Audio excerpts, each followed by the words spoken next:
ഗർഭാശയ മുഴകൾ അഥവാ ഫൈബ്രോയിഡ് വളരെ സാധാരണമായി കണ്ടുവരുന്ന ഒരു രോഗാവസ്ഥയാണ്. സിംറ്റമാറ്റിക് ആയിട്ടുള്ള ഫൈബ്രോയിഡ്സിന് വളരെ നല്ലൊരു ഓൾട്ടർനേറ്റീവ് ട്രീറ്റ്മെൻറ്റ് ഓപ്ഷനാണ് ഫൈബ്രോയിഡ് എംബോളൈസേഷൻ. പലപ്പോഴും ഫൈബ്രോയിഡ് എന്ന് കേൾക്കുമ്പോൾ തന്നെ പലരുടെയും മനസ്സിലേക്ക് ആദ്യം പറയുന്നത് ഒരു മേജർ സർജറിയാണ്. പക്ഷേ ഫൈബ്രോയിഡ് എംബോളൈസേഷൻ സർജറി വേണ്ടാത്ത അല്ലെങ്കിൽ സർജറി ചെയ്യാൻ പറ്റാത്ത പേഷ്യൻസിനുള്ള വളരെ നല്ലൊരു ഓൾട്ടർനേറ്റീവാണ്. എന്താണ് യൂട്രൈൻ ഫൈബ്രോയിഡ് എംബോളൈസേഷൻ? വളരെ ലളിതമായി പറഞ്ഞാൽ ഇതൊരു ആൻജിയോഗ്രാം ടെക്നിക്ക് വഴി യൂട്രസിലെ ഫൈബ്രോയിഡിലേക്കുള്ള ബ്ലഡ് സപ്ലൈ വളരെയധികം കുറയ്ക്കുകയും അതുവഴി ഫൈബ്രോയിഡ് ഇനാക്റ്റീവായി മാറുകയുമാണ് ചെയ്യുന്നത്. ആദ്യമായി ഇതൊരു ആൻജിയോഗ്രാം വഴിയുള്ള ടെക്നിക്ക് ആയതിനാൽ ഒട്ടും തന്നെ ഒരു സ്കാർ ഉണ്ടാവുന്നില്ല. രണ്ടാമതായി അനസ്തീഷ്യ റിക്വയർമെൻറ്റും വളരെ കുറവാണ്.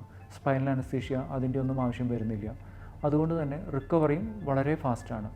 നമ്മൾ പ്രൊസീജിയറിന് ശേഷം നെക്സ്റ്റ് ഡേ തന്നെ നമുക്ക് പേഷ്യൻറ്റിനെ ഡിസ്ചാർജ് ചെയ്യാനും പെട്ടെന്ന് തന്നെ അവർക്ക് നിത്യജീവിതത്തിലേക്ക് അവരുടെ റൊട്ടീൻ ആക്ടിവിറ്റീസിലേക്ക് മടങ്ങിപ്പോകാവുന്നതാണ്. പേഷ്യൻസ് എല്ലാം നമ്മളുടെ അടുത്ത് വരുന്നത് തന്നെ ഒരു അൾട്രാസൗണ്ട് റിപ്പോർട്ടുമായിട്ടായിരിക്കും. അതിനകത്ത് ഫൈബ്രോയിഡ് ഓൾറെഡി ഡയഗ്നോസ്ഡുമായിരിക്കും. പിന്നീട് എന്താണ് നമ്മൾ ചെയ്യുന്നത്? നമ്മൾ അതൊരു MRI സ്കാൻ ഉപയോഗിച്ച് ഫൈബ്രോയിഡിൻ്റെ വലിപ്പം, ലൊക്കേഷൻ, പിന്നെ അസോസിയേറ്റഡ് ആയിട്ടുള്ള ഏതെങ്കിലും ഒവേറിയൻ അല്ലെങ്കിൽ എൻഡോമെട്രിയൽ പെത്തോളജീസ് ഉണ്ടോ എന്ന് അറിയാൻ വേണ്ടി ഒരു MRI സ്കാൻ നമ്മൾ ചെയ്യുന്നു.